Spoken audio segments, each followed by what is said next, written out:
Hello বন্ধুরা, welcome আপনাদের সবাইকে বেঙ্গল লার্নার্স ইউটিউব চ্যানেলটিতে।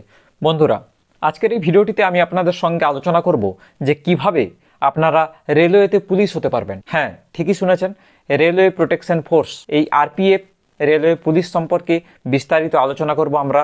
কি কি যোগ্যতা রয়েছে, কিভাবে আপনারা এক্সাম দিতে পারবেন, বা কি কি এলিজিবিলিটি, কি কি কোয়ালিফিকেশন, সমস্ত কিছু আজকের এই ভিডিওটিতে আমি আপনাদের সঙ্গে আলোচনা করব। ভিডিওটি শেষ পর্যন্ত দেখতে থাকুন। প্রথমেই আমাদেরকে জেনে নিতে হবে যে আরপিএফ কি।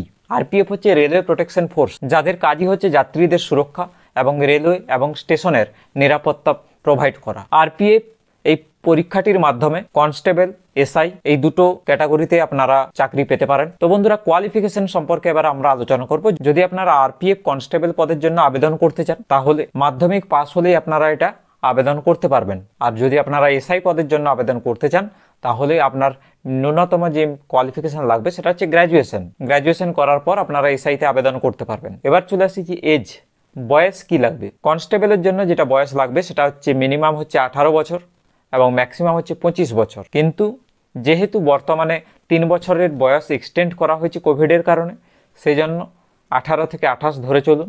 এবং এসআইয়ের ক্ষেত্রেও বয়সটাই সেম। এবার এসটি, এসসি, ওবিসি এদের ক্ষেত্রে এজ রিল্যাক্সেশন রয়েছে, যেমনটা থাকে 5 বছর, 3 বছর। তো বন্ধুরা, আমরা এখন জেনে নেব এই রেলওয়ে আরপিএফে যেতে গেলে কি কি সিলেকশন প্রসিডিওর রয়েছে।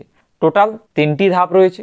এই 3টি ধাপে আপনাকে পাস করতে হবে। 3টি ধাপে যদি আপনি পাস করতে পারেন, তবেই আপনি ডাক পাবেন ট্রেনিংয়ের জন্য। 3টি ধাপ কি কি?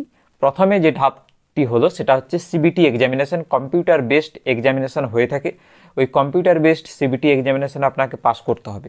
যদি আপনি পাস করতে পারেন, তাহলে আপনি ডাক পাবেন পিইটি, পিএমটি, অর্থাৎ মাঠে ডাক পাবেন। পিইটি, পিএমটি যদি আপনি ক্লিয়ার করতে পারেন, তারপরে হবে ডকুমেন্ট ভেরিফিকেশন এবং মেডিকেল। এটাতে যদি আপনার ক্লিয়ার হয়ে যায়, তারপরেই কিন্তু আপনি আরপিএফে জয়েন করতে পারবেন এবং আপনার ট্রেনিংয়ে আপনি ডাক পাবেন। ট্রেনিং কমপ্লিট করার পরে আপনার পোস্টিং আপনি পাবেন। ট্রেনিং যখনই আপনার কমপ্লিট হয়ে যাবে, তারপরেই কিন্তু আপনি আপনার পোস্টিং পাবেন, অর্থাৎ জবটা আপনার সিকিউর হয়ে যাবে, অর্থাৎ এই জবে আপনি সিলেক্টেড হয়ে যাবেন। এবার পরীক্ষা পদ্ধতিগুলো আলোচনা করব। প্রথমে হচ্ছে সিবিটি এক্সামিনেশন, কম্পিউটার বেসড যে এক্সামিনেশনটা হয়ে থাকে, সেই এক্সামিনেশনটি 120 মার্কসের হয়। 90 মিনিট অর্থাৎ 1.5 ঘন্টা সময় থাকে। এই 120 মার্কসের মধ্যে কি কি সাবজেক্ট রয়েছে? সাবজেক্ট রয়েছে জেনারেল নলেজ, যার মধ্যে কারেন্ট অ্যাফেয়ার্স এবং সায়েন্স ইনক্লুডেড রয়েছে। এছাড়া রয়েছে ম্যাথামেটিক্স এবং জিআই অর্থাৎ জেনারেল ইন্টেলিজেন্স, যেটা হচ্ছে রিজনিং। এই সাবজেক্টগুলো মিলে টোটাল 120 মার্কসের কোশ্চেন হয়ে থাকে এবং সময় থাকে 1.5 ঘন্টা, 90 মিনিট। আপনার পছন্দ মতো ভাষাতে আপনি পরীক্ষাটা দিতে পারবেন। যদি আপনার ইংলিশে কমফোর্টেবল ফিল করেন আপনি এক্সাম দিতে, তাহলে ইংলিশে দিতে পারেন।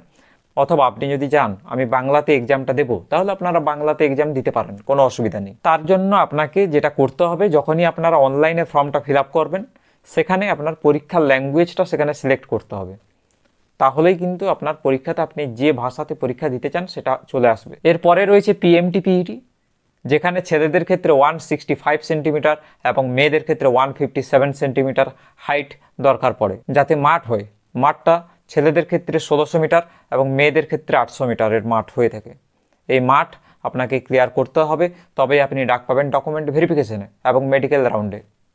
তো বন্ধুরা, এই ছিল একটা ছোট্ট ইনফরমেশন রেলওয়ে প্রোটেকশন ফোর্স অর্থাৎ আরপিএফে আপনারা কিভাবে জয়েন হতে পারেন, কি কি প্রসিডিওর রয়েছে, সিলেকশন প্রসিডিওর কি রয়েছে। তো এই সমস্ত কিছু যদি আপনার ভালো লেগে থাকে এই ভিডিওটা, তাহলে অবশ্যই বন্ধুদের সঙ্গে শেয়ার করতে ভুলবেন না এবং ভিডিওটিতে অবশ্যই একটি লাইক করবেন।